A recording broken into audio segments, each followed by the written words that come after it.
আসসালামু আলাইকুম। এনটিভি নিয়মিত অনুষ্ঠান মার্কেট ওয়াচে আপনাদের সবাইকে আমন্ত্রণ জানাচ্ছি। দর্শক মণ্ডলী, আজ আমি থাকবো আপনাদের সাথে আহমেদ রশিদ লালী।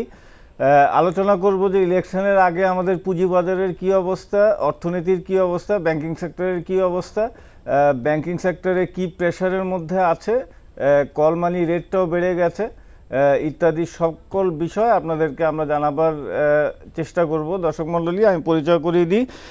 আমাদের সাথে আজকে আলোচনার জন্য আমন্ত্রিত হয়ে এসছেন মোহাম্মদ ফোরকান উদ্দিন, এফসিএ পুঁজিবাজার বিশ্লেষক, খুব সুবক্তা, অনেক সুন্দর করে বলেন এবং সবাই শোনার জন্য তাকে অপেক্ষা করেন।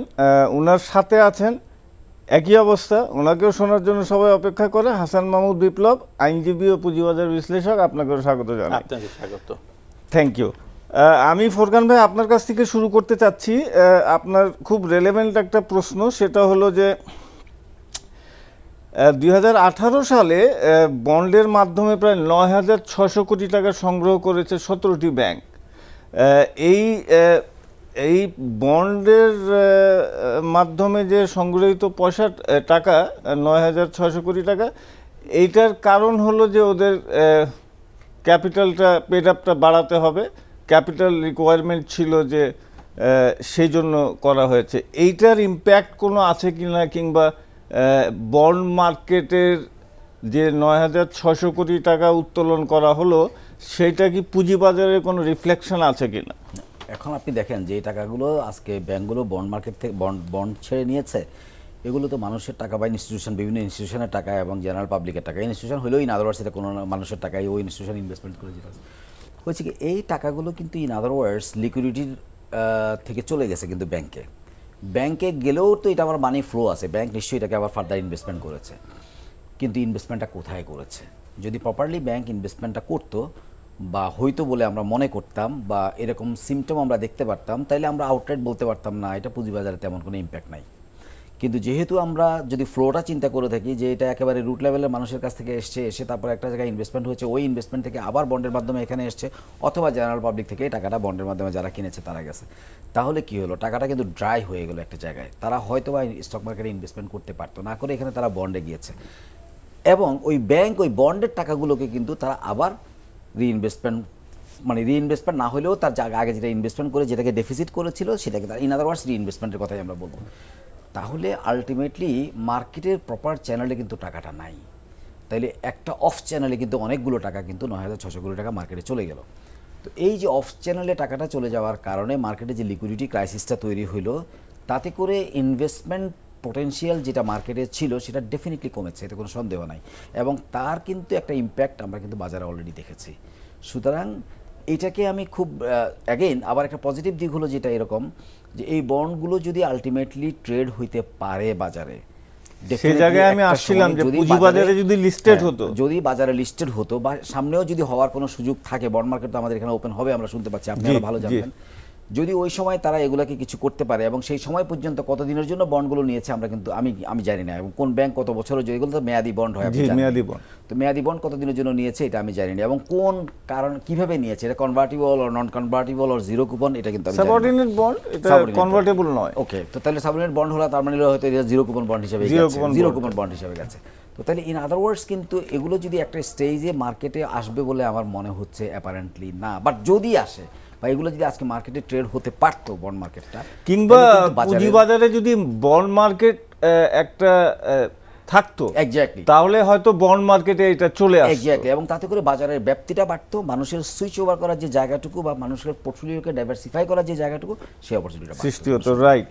আমি একই প্রশ্ন বিপ্লব ভাই আপনার কাছে, এবং তারপরে আমি আরেকটা অ্যাডিশনাল প্রশ্ন করে রাখি, সেটা আপনি একটু উত্তর দিবেন। সেটা হলো নির্বাচনের আগে নগদ টাকার চাহিদা ব্যাপকভাবে বেড়ে গেছে কিন্তু, এবং দেখা যাচ্ছে যে কল মানি রেট যেটা 1.5% ছিল সেটা এখন 4% কিন্তু হয়ে গেছে ইতিমধ্যে, এবং আমি বলবো কোন ব্যাংক কত টাকা নিয়েছে গতকালকে পর্যন্ত সেটা আমি বলবো। কিন্তু এই যে ব্যাপক একটা চাহিদা হয়ে গেছে, ক্যাশ টাকার লাইন দিয়ে হচ্ছে, ব্যাংকগুলো হিমশিম খাচ্ছে, আপনি কিভাবে মনে করেন? একটা হলো বন্ড মার্কেট হলে পরে এইটা 9,600 কোটি টাকা, এবং এই চাহিদাটা বেড়ে গেল, ক্যাশ ক্রাঞ্চ হয়ে যাচ্ছে প্রায় সব ব্যাংকে। একটা জিনিস হচ্ছে ৯,৬০০ কোটি টাকা ব্যাংকদের তাদের যে মানে আপনার মূলধনের পর্যাপ্ততা না থাকার কারণে মানে যেটুক সংরক্ষণ রাখতে হয় এটার জন্য তারা বন্ডেও আপনি জানেন যে বন্ড সাবস্ক্রিপশন করে এটি মূলধনের সাথে ডেফিসিটটাকে নিয়ন্ত্রণ করা যায়। তো উনি যেটা বলেছেন আমি সর্বপুরো একমত, যদি এটা লিকুইডেটেড হতো তাহলে সুবিধা হতো কি ব্যাংকগুলোও কিন্তু সুবিধা পেত, মানে ট্রেড হলে কিছু অংশ বেচে দিয়ে সে সঙ্গে সঙ্গে আরও দুটা অংশে ক্যাশ, একবার বন্ড থেকে টাকা পাচ্ছে আবার ওই ব্যান্ড বেচে টাকা পাচ্ছে, মানে ডবল তার মধ্যে লিকুইডিটি ফ্লোটা ভালো হতো। তো সেটি আমরা গভর্নমেন্ট তো অনেক দিন ধরে বলছে যে বন্ড মার্কেট অ্যাক্টিভ হবে, কিন্তু আমাদের আনফরচুনেটলি এখন ইসলামী ব্যাংকের একটি মাত্র বন্ড আছে, এটি ট্রেড হয়, আর বাকি অনেক লিস্টেড ট্রেজারির বন্ড আছে, একটাও ট্রেড হয় না, কারণ ওটার মানে যে পরিমাণ ট্যাক্সের প্রবলেম বা ওটার যে ইন্টারেস্ট রেট ওটিতে বিনিয়োগকারীদের কোনো আসলে সুযোগ নেই, মানে ওই ইসে বিনিয়োগকারীরা করবেন না, মানে বাংলাদেশে যারা ক্ষুদ্র বিনিয়োগকারীদের কথা। আর আপনি যেটি বলছেন ইলেকশনের আগে নগদ টাকার চাহিদা অবশ্যই বাড়বে, কিন্তু এবার কিন্তু আপনি যদি অন্য বারের তুলনায় খুব একটা আমার মতে বাড়েনি, কারণ এবার মানে একটা ধরেন ভোটের সময় যে পরিমাণ আপনার খরচ প্রতিদ্বন্দ্বী প্রার্থীরা করে, এবার একটু ভোটের আমেজ, ভোট হচ্ছে কিন্তু সেই পরিমাণ আপনার মানে জমজমাট যেটা বলা হয় না। আমি যদি রিফ্রেশ করি কোশ্চেনটা এইভাবে যে দেখেন 2009 সালে যে ইলেকশন হলো, তারপরে 2014 সালে তো কোনো ইয়ে হয়নি, তো ওই হিসাবে ওই দুইটা বছরের থেকে কিন্তু এবার চাহিদাটা বেশি। হ্যাঁ, এবার চাহিদা 2014 সালে কোনো টাকার অতটা 14 সালের থেকে যদি আপনি বলেন। আর নর্মাল ব্যাপারটা হচ্ছে যেইটুক টাকা যাচ্ছে মানে একটা ইলেকশনের জন্য যে আপনার খরচ হয় এটি স্বাভাবিক, এটি কিন্তু অর্থনীতির মধ্যে ধরেই থাকে, কারণ আমরা যদি এটাকে খুব অ্যাবনর্মাল বলি, এবং কল মানি রেটটা কিন্তু অটোমেটিক্যালি নগদ টাকার চাহিদা কমার জন্য সর্বনিম্ন জায়গায় চলে গিয়েছিল। এখন যে 4-এ এসেছে, 4 কিন্তু খুব একটা ভয়ঙ্কর না, কারণ আমাদের ইনফ্লেশনের তুলনায় 4 কিন্তু এখনো সহনীয় পড়ছে। এবং আমি যদি আরেকটু তথ্য দেই আপনাকে, রেপোর মাধ্যমে কিন্তু 21টি ব্যাংক 3500 কোটি টাকা 7 দিনে নিয়েছে। আরেকটু যদি আমি আপনাকে তথ্য দিতে পারি যে গতকালকের কথা, যে রূপালী ব্যাংক 570 কোটি টাকা কলমানিতে খাটিয়েছে, লোন দিয়েছে, সোনালী ব্যাংক 100 কোটি টাকা দিয়েছে, স্ট্যান্ডার্ড চার্টার 59 কোটি টাকা দিয়েছে গতকালকে মাত্র। টাকা যারা ধার নিয়েছেন ওনারা সিটি ব্যাংক 183 কোটি টাকা, ঢাকা ব্যাংক 40 কোটি টাকা, পূবালী ব্যাংক 55 করোড় টাকা, স্ট্যান্ডার্ড 80 কোটি টাকা, উত্তরে 150 কোটি টাকা।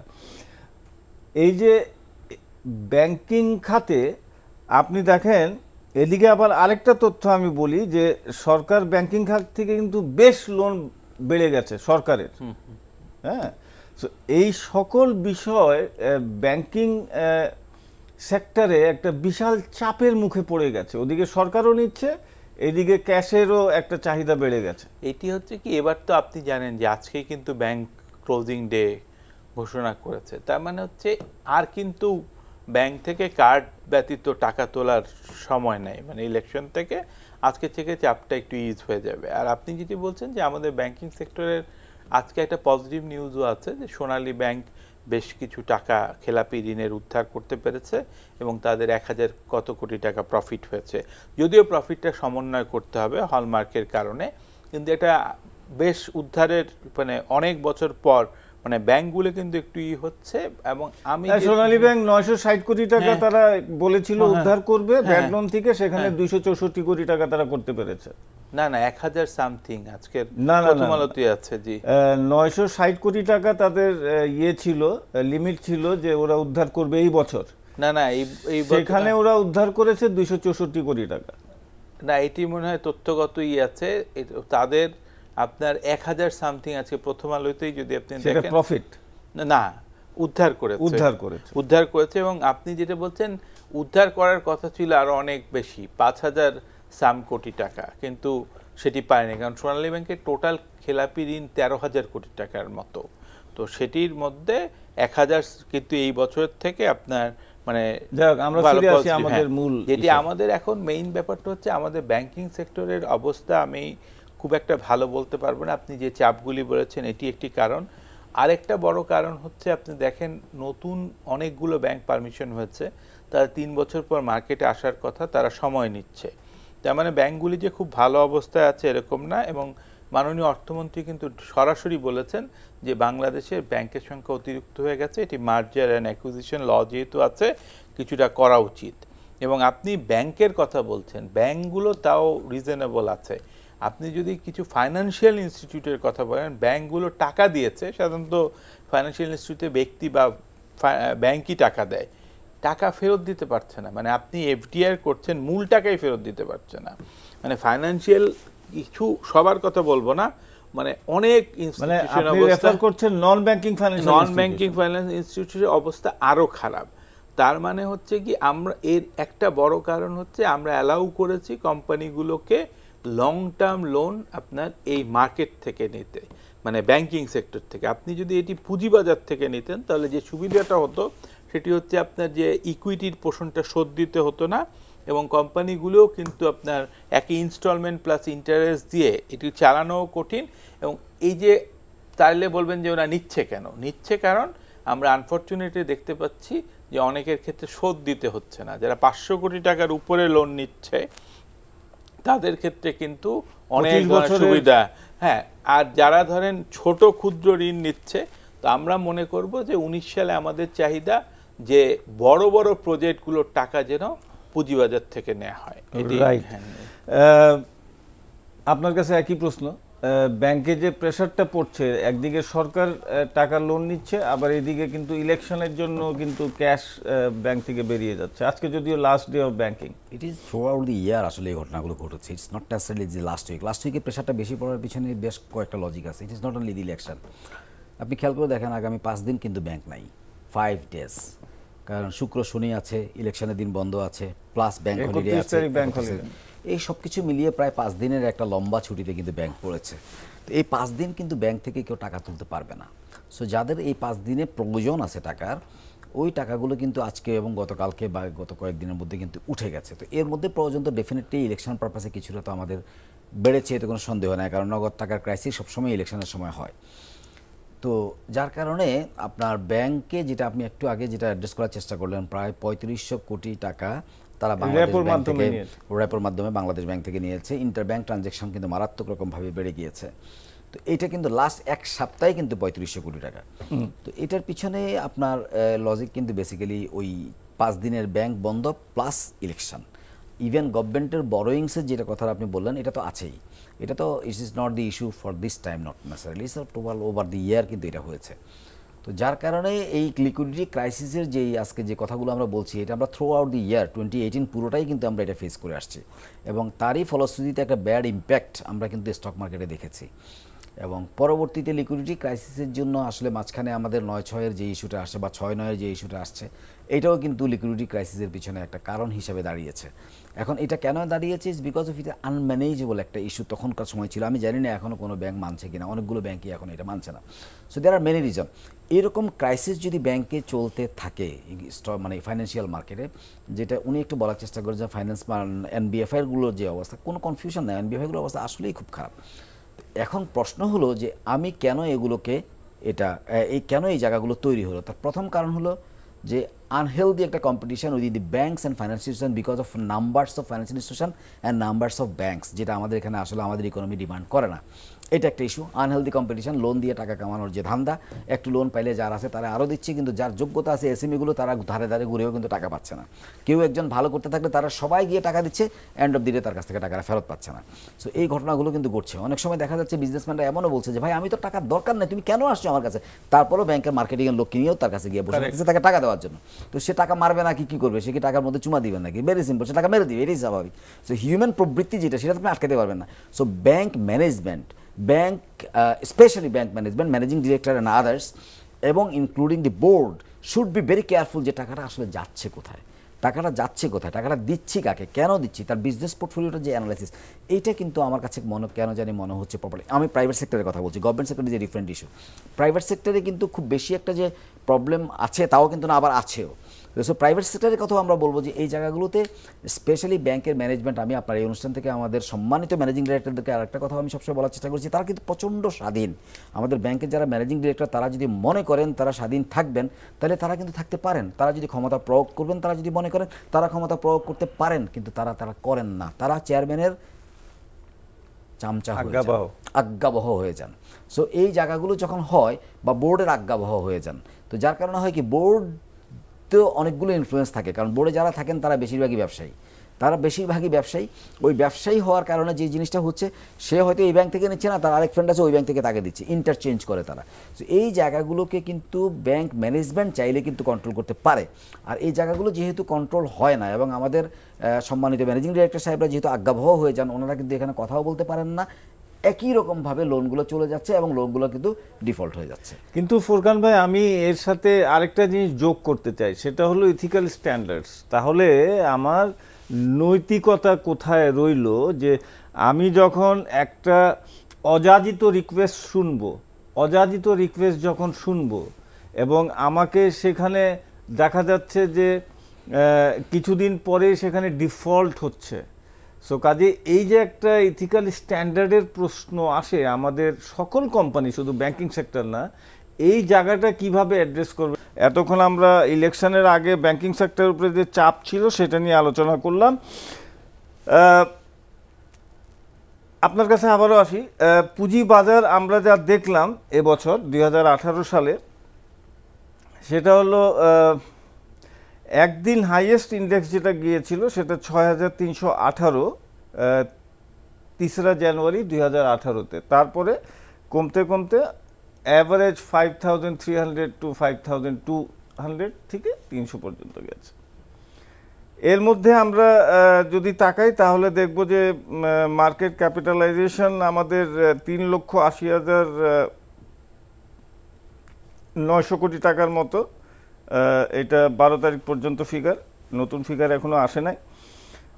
Market capitalization to GDP 16.92, turnover মোটামুটি 1,29,229, average daily turnover 557, market P 14.53, dividend yield 3.78। এই ছিল মোটামুটিভাবে মার্কেটের চিত্র। এই চিত্র দেখে আমরা যেটা বলি যে on an average market was stable. আপনার কি মনে হয়? আমি আসলে পুঁজিবাজারটাকে স্টেবলের সাথে আমি পরিচিত হতে চাই না। আচ্ছা, কারণ হলো stability is a different, there are many perspective. আপনি খেয়াল করে দেখেন, যদি আজকে আমরা বলি যে পুঁজিবাজার সারা জীবন এরকম স্টেবল থাকবে, এই বাজার থাকবে, লোকজন আসবে এই বাজারে, পুঁজিবাজারে শুনেন, পুঁজিবাজারে উত্থানও থাকতে হবে, পুঁজিবাজারে পতনও থাকতে হবে। না, আমরা স্টেবল বলতে যে জিনিসটা বোঝাতে চাই সেটা হলো অ্যাবনর্মালিটি আমরা সেই অর্থে কিন্তু পাই না। নরমালিটি তো নাই। আপনি ডিভিডেন্ড ইল্ড 3%, ভাই 3%-এর জন্য কে ইনভেস্টমেন্ট করবে এখানে, আপনি আমাকে বলেন। সো আপনার স্টেবিলিটি মানে what does mean stability? Abnormality is should not be part of stability. Stable শব্দটা যেটা আমরা বলবো সেটা এই চিত্র দিয়ে আমরা বলবো না। অনেস্টলি স্টেবল শব্দটা হলো, হ্যাঁ, বড় ধরনের কোনো জাগলারি হয় নাই, বড় কোনো ঘটনা ঘটে নাই, বা আপনার ওই যে ইনসাইডার ইনফরমেশনগুলো আপনার কম হয়েছে, বা আপনার ওই যে বাজে জাঙ্ক শেয়ারগুলো বাড়ে নাই, that's call stability. That means আপনি সিচুয়েশনটাকে কন্ট্রোল করেছেন, ডাজ নট মিন যে প্রাইস কন্ট্রোল করে রেখে দিয়েছেন। ভালো শেয়ার প্রাইস বাড়বে, what does mean it stable? Point is যে আপনি যে কথাটা বলছেন ঠিক আছে, মানলাম, কিন্তু প্রাইস কে ধরে রাখে? প্রাইস তো কেউ ধরে রাখে না। প্রাইস তো উঠছে, বাড়ছে, কমছে। আমরা তো স্টেবল মার্কেট বলতে এটা বুঝাচ্ছি না যে একটা ডেড ম্যান ইসিজি থাকবে, সোজা সরল একটা লাইন থাকবে। তাই তো হয়েছে না, সেটা হয় নাই, সেটা আপ এন্ড ডাউন ছিল, অল্প আপ এন্ড ডাউন ছিল। It was not a dead market. That is what I am saying, যে স্টেবল মার্কেটটা আমরা পেয়েছি, অ্যাবনর্মালিটি আমরা পাই নাই, যে হঠাৎ করে 1000 পয়েন্ট বেড়ে গেল, হঠাৎ করে 2000 পয়েন্ট কমে গেল, সেই জিনিসটা ছিল, সেটা আমরা পাইনি। সেটা আমরা সেটাই ইঙ্গিত করছি। সেই জিনিসটার থেকে আমরা মোটামুটি বলতে পারি যে হ্যাঁ, একটা বিনিয়োগযোগ্য বাজার ছিল, সেই জিনিসটা আমরা বলতে পারি। আমরা বলতে পারি, এতে কোনো সন্দেহ নাই। তবে এই বাজারে 2018 ধরে থ্রু আউট দি ইয়ার আমাদের যেমন এক্সপেকটেশন ছিল, আমাদের ফ্রাস্ট্রেশন ছিল, আমাদের অ্যাচিভমেন্টও ছিল। এক্সপেকটেশন কি ছিল? আমরা যখন জানুয়ারির বাজারটা দেখেছিলাম তারপর থেকে throughout the ৬২১৮ point, exactly ৬২১৮ point, এবং throughout the year, thereafter throughout the year বাজারে যে ঘটনাগুলো ঘটেছে সেগুলো আমাদের এক্সপেকটেশন ছিল না। আমাদের এক্সপেকটেশন ছিল বাজারটা ভালো থাকবে, it's a level playing field, যেটাকে আমরা বলি it will be a level playing field inside ইলেকশনের জন্য বলি মানে আমরা এখানেও বলবো level playing field, because there are some other people who is মানে আর্নিং এ লট আর some other people who is losing a lot, so that is why that I am talking about level playing field. Stock market is all about that, somebody will lose, somebody will gain. Exactly, but যখন এরকম, আমি যেটা বলার চেষ্টা করছি, এরকম যখন হয়ে যাবে, যেটা আপনি একটু আগে বললেন, উত্থান পতনের মানে মাত্রাটা যখন খুব বেশি হয়ে যাবে এবং without any reason, with reason no issue, তো সুতরাং সেখানে সেটা আমাদের এক্সপেকটেশন ছিল না অনেস্টলি। আরেকটা হলো দেখেন, ঠিক একই রকমভাবে বাজারে যে মানি ক্রাইসিসটা হয়েছিল, যার কারণে আজকে স্টক মার্কেট কিছুটা সাফার করেছে, এবং বাংলাদেশ ব্যাংকের যে রেগুলেশনের যে ঝামেলাগুলো হয়েছিল মাঝখান থেকে হঠাৎ করে, সো এগুলো কিন্তু আমাদের এক্সপেকটেশন ছিল না। এগুলো সব ছিল আমাদের জন্য ফ্রাস্ট্রেশন, এবং এই ফ্রাস্ট্রেশনের জের ধরে আমরা কিন্তু বাজারে আগানোর চেষ্টা করেছি। আমাদের অ্যাচিভমেন্ট কী ছিল? বাজারে অ্যাচিভমেন্ট যেটা ছিল, আপনি খেয়াল করে দেখেন, এই বছর আমাদের আইপিও এসছে 13টা, আমার জানা মতো 13টা আইপিও আসছে, এবং 546 কোটি টাকা কিন্তু আইপিও মার্কেট থেকে বাজারে ঢুকেছে, উত্তোলন করা হয়েছে 13টা কোম্পানি। এটা around 149% higher than the last year. It's a very good sign, note out of it. তার মানে কি, বাজারে আইপিওর চাহিদা এখনও আছে, কিন্তু এটা তো বেশি দিন থাকবে না যদি না মার্কেট ভালো না থাকে, সেকেন্ডারি মার্কেট ভালো না থাকে, মানুষ আইপিও নিয়ে তো থাকতেই হবে।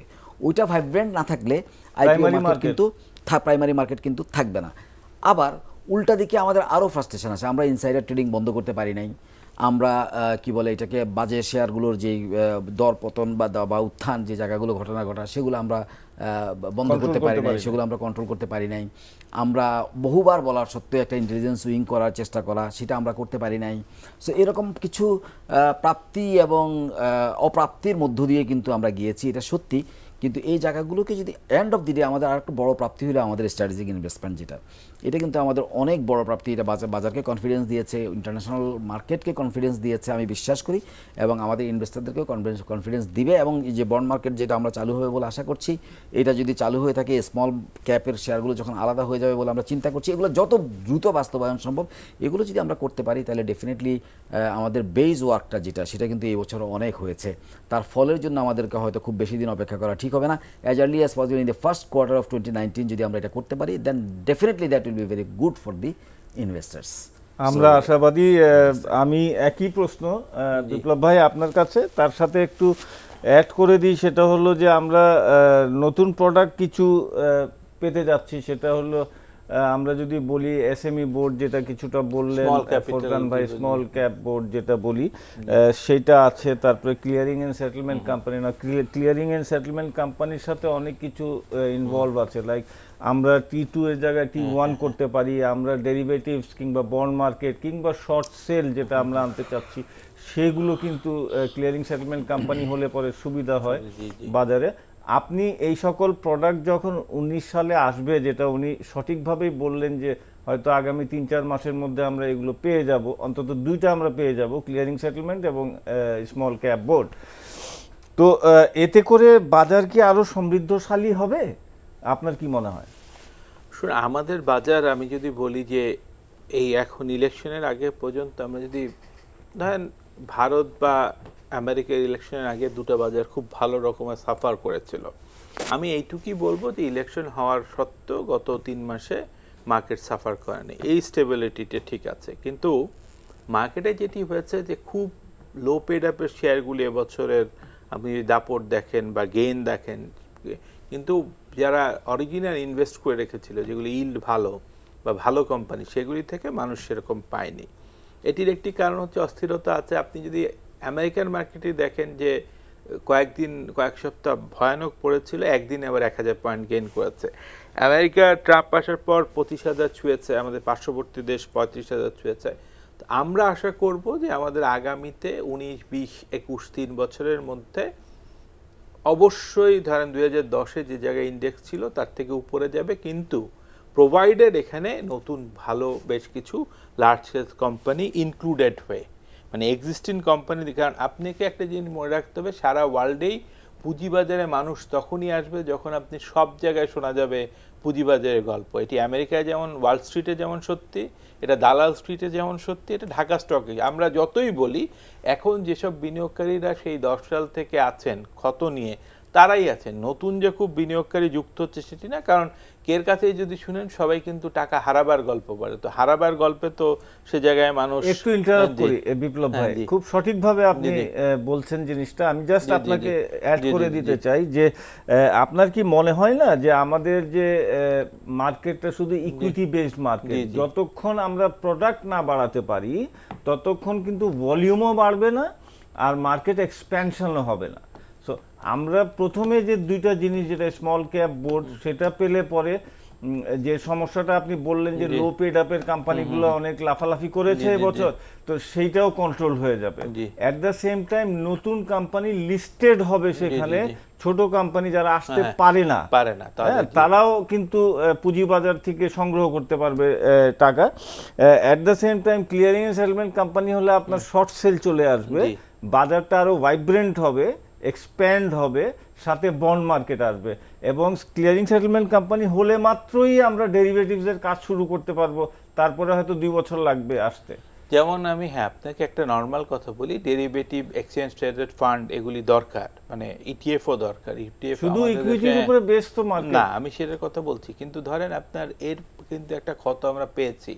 2010 সালে যে মার্কেটের বুম হয়েছিল, আমাদের যদি একটা বন্ড মার্কেট থাকতো তাহলে কিন্তু অর্ধেক টাকা যারা স্মার্ট বিনিয়োগকারী তারা কিন্তু বন্ড মার্কেটে হেজিং করে নিত। হ্যাঁ, মানে আপনি মার্কেট থেকে নিয়ে যায়। কিন্তু আমাদের আরেকটা বড় জিনিস হচ্ছে, তখন আমাদের বাজারটাকে খুব মারাত্মকভাবে এফেক্ট করেছিল মার্জিন রুল। মানে আমাদের একটা জিনিস হচ্ছে কি, ধরেন আমাদের কিছু জিনিস কিন্তু আমি এসএসসির আপনার এই প্রোগ্রামের মাধ্যমে বলছি যে লোনটা সবার জন্য উন্মুক্ত রেখে রেশিও ঠিক না করে ক্লায়েন্ট এবং আপনার ইনস্টিটিউশন বেস করা উচিত সারা ওয়ার্ল্ডে। যেটা মানে আপনি খুব ভালো বোঝেন আপনাকে লোন দিচ্ছে, আর যে নতুন আসছে তাকে লোন দিবে না। তো মানে আপনি যদি একটা ব্যাংকের গ্রাহক হন, আপনার যদি একটা ইন্ডাস্ট্রি থাকে, আপনার ইন্ডাস্ট্রির গ্রোথের উপর লোন হয়। কিন্তু পুঁজিবাজার অদ্ভুত, আপনার এখানে একটা রুলস আছে যে আপনি রিলেশনশিপের উপরে, কিন্তু সেটা না করে এখানে যেই আপনার একটা রুল করে দিয়েছে 0.5, এটি দিয়ে দুটা জিনিসে আছে। আমরা ভবিষ্যতে আমি যে জিনিসটা চাই যে এই মার্জিনটাও কম এবং সবার জন্য উন্মুক্ত থাকা উচিত না। আর দ্বিতীয় আরেকটা জিনিস হচ্ছে যেটি আমাদের এখন খুব মানে মার্কেটকে যদি আপনি ভালো করার জন্য চেষ্টা করেন তাহলে তো ভালো ইস্যু তো আমাদের আসতেই হবে। একটা ভালো খবর আজকে আছে যে ওয়ালটনের মতো কোম্পানি রোড শোর জন্য এসেছে। এটি প্রচুর চেষ্টা করা হচ্ছে। গ্রামীণ ফোন আসার পর আমাদের বাজার মানে অনেক ধরনের প্রবৃদ্ধি হয়েছিল। আপনি কিন্তু একটা জিনিস দেখবেন, এসএসসি কিন্তু বেশ কিছু অল্টারনেটিভ ইনভেস্টমেন্টকে অনুমতি দিচ্ছে, মানে ফান্ড আসার জন্য। এখন বাংলাদেশের মার্কেট কিন্তু যত কথা বলেন, আপনি যদি কম্পেয়ার টু আমাদের ভারত বলেন বা আশেপাশের ধরেন, খুবই আন্ডার ভ্যালুড। এটার কারণ হচ্ছে এখানে মানুষ কাঙ্ক্ষিত ফলাফল পায়নি। তো আমরা আশা করব যে এই সমস্ত কিছুই কেটে যাবে এবং আমরা একটা নতুন ইলেকশনের পরে আমরা চাই যে মার্কেটটার থেকে যাতে বিনিয়োগকারীরা উদ্বুদ্ধ হন এবং এখান থেকে যাতে পুঁজি আহরণ হয়ে ইন্ডাস্ট্রিও তৈরি হয়, যাতে কর্মসংস্থান হোক। আর প্রতিদিন যে বিনিয়োগকারীর কান্না, এবং তার সাথে সাথে একটা কথা বলে রাখি, বিনিয়োগকারীকে কিন্তু সতর্ক হতে হবে। কেন আমি বলছি যে আমাদের আপনার টাকাটা আপনার, আপনি যদি একেবারেই কিছু না জেনে শুধুমাত্র জুয়ার মধ্য দিয়ে করেন, এটি একটি গুজব দিয়ে। আর একটা জিনিস হচ্ছে আমাদের 10 সালের পর একটি মানে কারণে আমাদের সার্কিট ব্রেকারটা সব অর্ধেক করে দেওয়া হয়েছিল। এটির যেমন কিছু পজিটিভ দিক আছে, নেগেটিভ দিক আছে। বাজার যখন ভালো হওয়া শুরু করবে তখন এই সার্কিট ব্রেকারে দেখা যাবে যে এবারও কিছু কিছু কোম্পানি বেশি বেড়েছে, প্রতিদিন হল্টেড হয়েছে লো ক্যাপে। কিন্তু সার্কিট ব্রেকারটা যদি অ্যাটলিস্ট এর থেকে দ্বিগুণ থাকতো তাহলে কিন্তু একই দিনে মানে উপরে আর নিচে যে ডিফারেন্স থাকতো, তখন মার্কেট প্লেয়াররাও এই ধরনের রিস্ক নেয় না। তো আমার মনে হচ্ছে এত বছর পর এই সার্কিট ব্রেকারটা যুক্তিযুক্ত নাই, মানে খুবই কম। আপনি যদি কম্পেয়ার টু অন্য অন্য দেশের করেন, আমি বলছি না যে, কারণ আমার তো কম্পেয়ার করতে হবে, আমি আমার এশিয়ার মধ্যেই করি, যে আমাদের সার্কিট ব্রেকার হচ্ছে সবচেয়ে লিমিটেড। এটার প্রবলেম হচ্ছে আপনি যখন কিনতে যান তখন তাড়াতাড়ি হল্টেড হয়ে যায়, বেচতে গেলে আবার খুব মানে হল্টেড হয়ে যাচ্ছে। তো যখনই হল্টেড হয় তখন কিন্তু মানুষের হয় যদি মানে আপনার বিক্রেতা না থাকে তাহলে প্রতিদিন কেনার জন্য মানুষ প্রলুব্ধ হয়, আর ক্রেতা না থাকলে বিক্রয়ের জন্য প্রলুব্ধ হয়। এটি মনে করি যে 19 সালের থেকে এটি এসএসসি কনসিডার করতে পারে, অ্যাটলিস্ট আগে যেটা ছিল। খুব বেশি কিন্তু ছিল না, হাইয়েস্ট 20% আর লোয়েস্ট মানে নামতে নামতে যেটা, কিন্তু আমাদের এখন অনলি 10% আছে। মানে আপনি বলছেন যে এই জিনিসটাকে রিভিউ করার একটা দরকার আছে, কারণ নাহলে হচ্ছে কি পুঁজিবাজারে বিদেশিরাও কিন্তু এটি, আমি কিছু ফরেন ইনভেস্টরদের সাথে কথা বলেছি, ওরা বলেছে যে ধরেন আপনার 10% থাকলে সর্বোচ্চ 20%, তো এখন যখন বড় ধরনের বাই বা সেল এইটা কিন্তু আটকে যায়। তো আপনি তো আরো নিজেই কাজ করেন, ব্রোকার, আপনার ফরেন ক্লায়েন্টও আছে, দেখবেন যে সারা ওয়ার্ল্ডের সাথে বিশ্বদৃশ্য যদি আপনি কোন একটা সিস্টেম তৈরি করেন, ওইটা কিন্তু আপনার মানে ওইটা একটা মানে ক্ষতিকর টাইমে আমাকে বাঁচিয়েছে, কিন্তু আলটিমেটলি একটা টাইমে তো আপনাকে কিছুটা নরমালাইজ করতে হবে। জি true.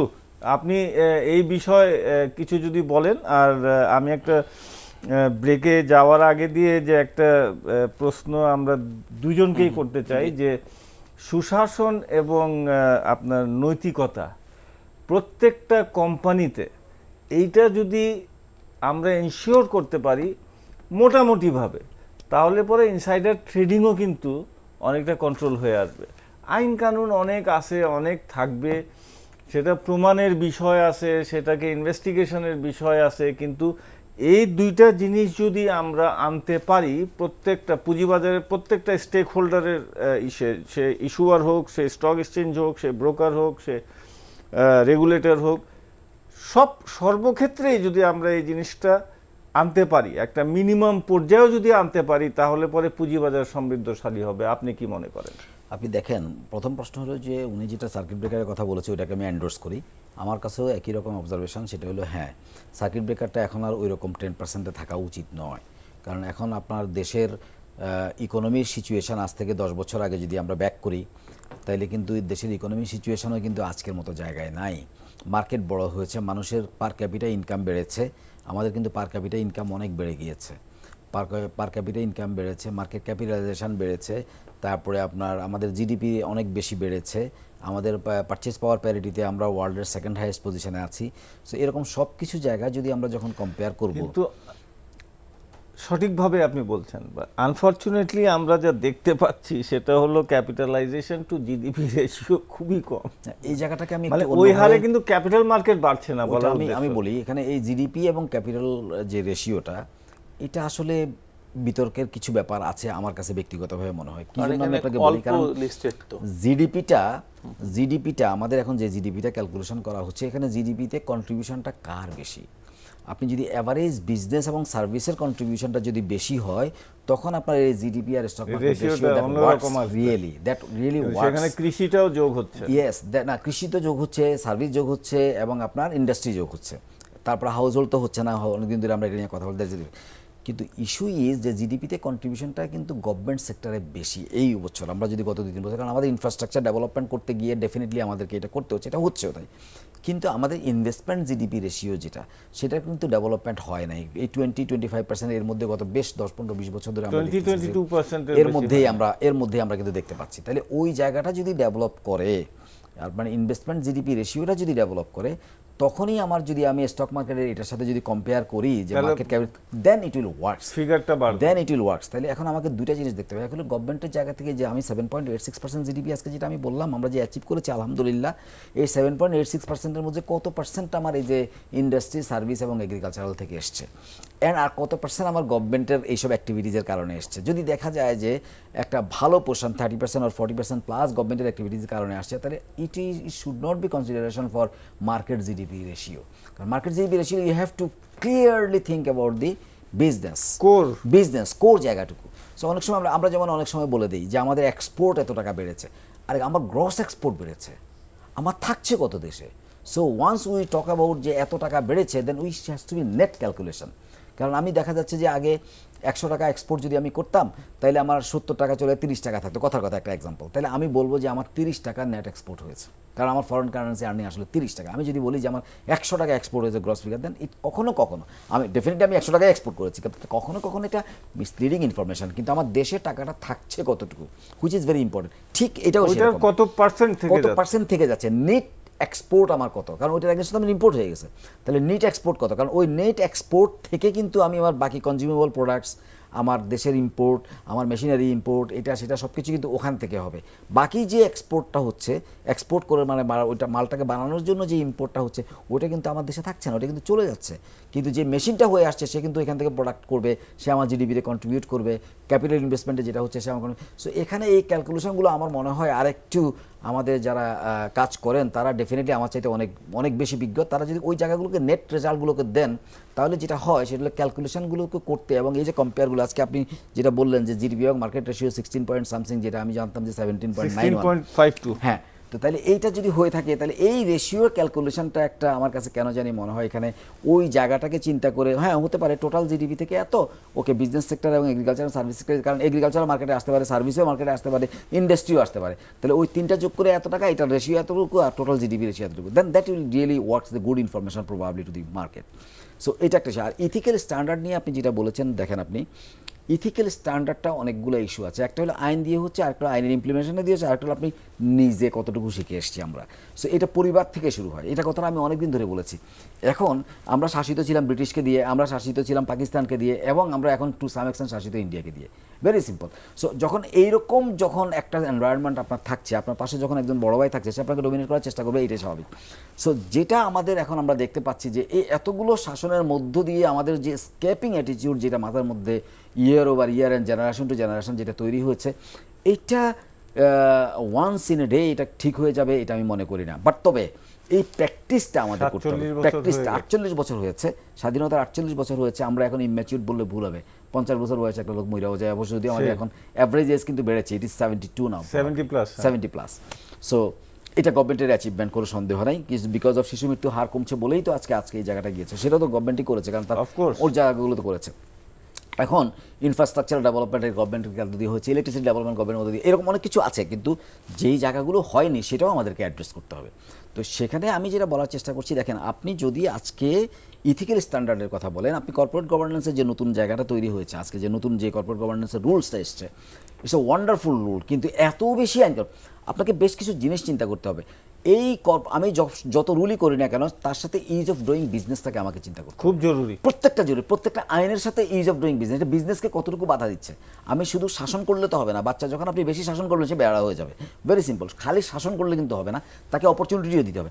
So is of doing বিজনেসে আজকে আমরা 176 আউট অফ 192 কান্ট্রিজ। যদি তাই হয়ে থাকে, আমি খালি আইন করে ছেড়ে দিলাম, আর সেই আইনের যদি প্রপার ইমপ্লিমেন্টেশন হয়, আমার এফডিআই কমে গেছে, is because of these are bureaucratic attitude. So এইরকম জায়গাগুলোকে যদি bureaucratic attitude for why? Because of attitude, because of law, because of the formulation of law. So লগুলোকে এমনভাবে করতে হবে যেটা আপনার ইজ অফ ডুইংটাকে, বিজনেসটাকে সাপোর্ট করে। তখন হবে কি, যখন আপনার বিজনেসটা ইজি হয়ে যাবে, কারণ আপনি ব্যবসা করতে আসছেন ভাই, টাকা লস করতে আসবেন না। তো যখন ইজ অফ, আপনি একটা টাকা যাওয়ার সাথে সাথে কাজ হয়ে যাচ্ছে। যেমন আমি কালকে ভাই বিআরটিতে আমার লাইসেন্স করাতে গিয়ে আমার জান বাইরে হয়ে গেছে, ড্রাইভারের লাইসেন্স করাতে গিয়ে, বুঝছেন, আমার নিজের ড্রাইভার, আমি নিজের ড্রাইভার। সো এটা ইজ অফ ডুইং লাইসেন্স না, তো এটা তো ইজ অফ ডুইং কেমত হয়ে গেছে আমার জন্য।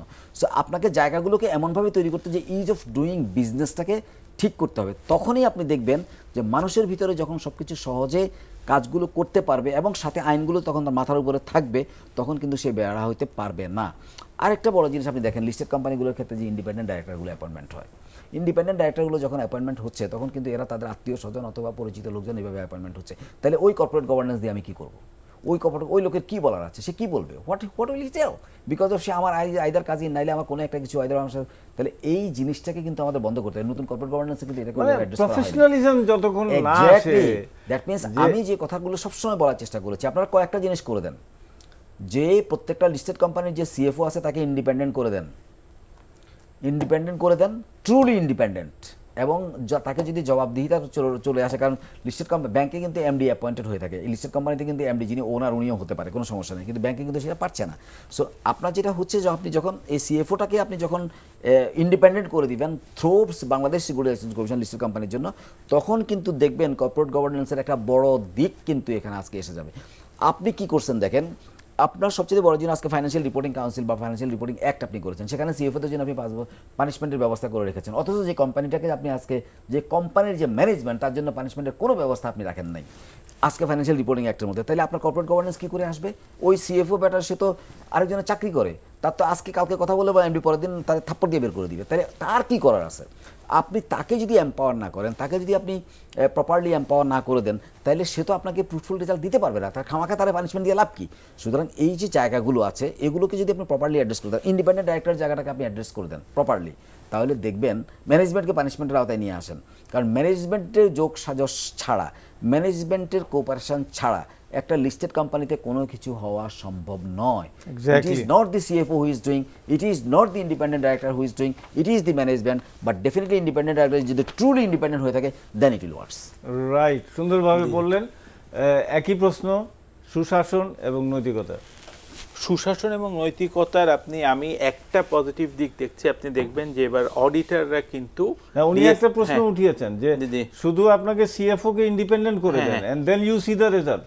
আমি তার সাথে সাথে বলছি, দেখবেন যে আপনার যে অডিটর আছে, এক্সটার্নাল অডিটর, এবার কিন্তু অনেকগুলো কোম্পানিতে তারা কিন্তু আপত্তি দিয়ে রেখেছে যে আপনি ডিএসসির ওয়েবসাইটে ভালো ভালো কোম্পানির তারা বিভিন্ন সেক্টরে বলেছে যে আমাদের সাথে আমরা যদিও অডিট করেছি, কোনোটার আপনার শ্রমিকদের জন্য যে প্রফিটের অংশ কাটা হয় নাই, বা কোনোটার এটার সাথে এটা মিলছে না, এরকম অনেকগুলি আপত্তি কিন্তু নোটস আসছে। এবং এটি কিন্তু প্রথমবারের মতো। আগে কিন্তু অডিটরদের মনে হতো যে একটা কোম্পানিগুলো টাকা দিলেই দিচ্ছে, কারণ এই যে আইনটা অডিটরদের জন্য কঠিন হওয়ার কারণে এটি কিন্তু আস্তে আস্তে চেঞ্জ হবে। আরেকটা বড় জিনিস হচ্ছে, এসএসসি কিন্তু রুল করে দিয়েছিল যে এক কোয়ার্টার থেকে আরেক কোয়ার্টারের আর্নিং যদি সিগনিফিকেন্টলি বেশি বা কম হয় তার ব্যাখ্যা দেয়া।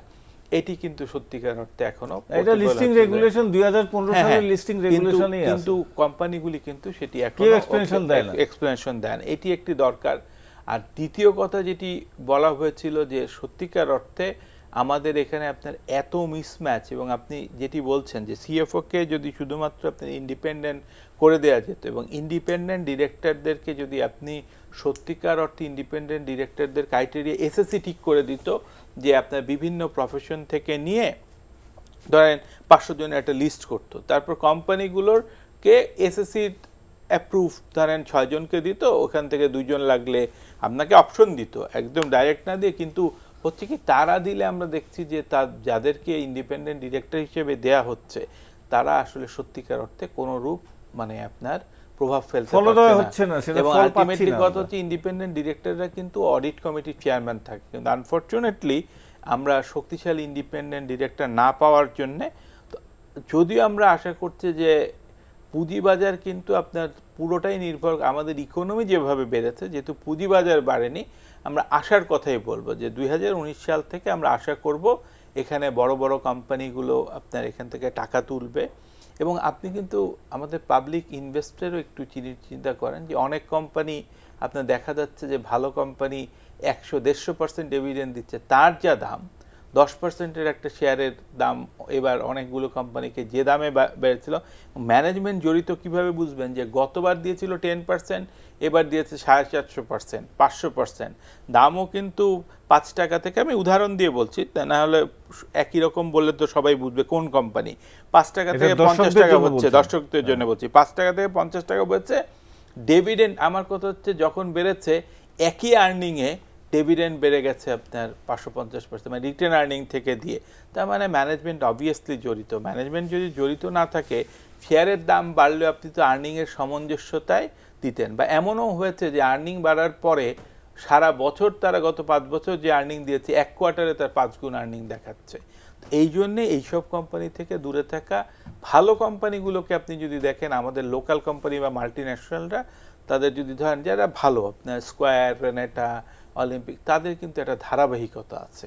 মানে আমি দর্শকদের উপর হচ্ছে এই বছর শেষেই বলছি, যেটি ধারাবাহিক না, মানে 10%, 500%, আবার 10% অথবা নো ডিভিডেন্ড, এই ধরনের কোম্পানিগুলোর ফাঁদে আটকে গেলে কিন্তু বড় ধরনের হাত পুড়বে। মানে আপনি ক্যাপিটাল মার্কেটে এটাই পড়ছে। কারণ আপনি এই বছরের লাস্ট 3 মাসে যদি দেখেন বা 5-6 মাস শুধু লো ক্যাপে গেম হয়েছে, এবং গেমটা অ্যাবনর্মাল, মানে 500, 600, 1000, 1500 পিস শেয়ারকে মানুষ খুব স্বাভাবিকভাবে গ্রহণ করেছে। বিপ্লব ভাই, আমার জি, শেষ মিনিট সময় আছে, জি, জি। শুধু ছোট্ট করে আপনাদের দুজনের কাছে আমার প্রশ্ন, 2019 সাল আপনারা কেমন দেখছেন পুঁজিবাজারের জন্য, আমাদের দর্শকদের জন্য যদি আমি বলেন। শুধু খুব 1 মিনিটে বলছি যে আমি হয়তো জানুয়ারিটা লাগবে, যেহেতু ইলেকশনের পরবর্তীতে একটু সংখ্যা থাকবে। মিড জানুয়ারির পর থেকে আমি আশা করছি, যেহেতু চাইনিজদের সাথে এত বড় ধরনের একটি চুক্তি হচ্ছে, স্টেক হোল্ডার এসেছে, আমার ধারণা 19 সাল থেকে আমরা পুঁজিবাজারে দীর্ঘ যে 8 বছরের মন্দা উত্তরণ করে আমার ধারণা 19 সালটা মোটামুটি ভালো যাবে। তো সবচেয়ে বেশি আমি আশাবাদী সবকিছু ঠিক থাকলে 20 সাল থেকে পুঁজিবাজার খুব গতিশীল হবে। জি, গুড, থ্যাংক ইউ। আমি শুধু একটাই বলবো যে পুঁজিবাজারে 2019 সালকে আমি খুব ভালোভাবেই দেখতে পারি, ইজ বিকজ অফ ব্যাকগ্রাউন্ডে অনেক কাজ হয়েছে, এগুলো ইমপ্লিমেন্টেশন হবে এবং আমি বিশ্বাস করি পুঁজিবাজার অনেক ভালো হওয়ার আশা করছি। রাইট, অনেক অনেক ধন্যবাদ, আপনারা আমাদের সাথে সময় দিয়েছেন। দর্শক, আপনারা শুনেছেন যে আমাদের সকল বিষয় 2019 সাল কেমন ওনারা দেখতে পাচ্ছেন। আমরা আশা করতে পারি যে 2019-20 সাল পুঁজিবাজারের জন্য একটা ভালো সময় বয়ে নিয়ে আসবে। আমরা সবাই দোয়া করি যাতে তাই হয়। তার সাথে আমাদের আজকের অনুষ্ঠান কিন্তু আমাদের 5 দিনের বিরতির পরে 1 তারিখে মঙ্গলবার দিন আবারও আমরা আপনাদের সাথে কথা বলবো, আমরা আসব। আজকের উল্লেখযোগ্য অংশ আগামীকালের শেয়ার বীজে দেখতে পাবেন।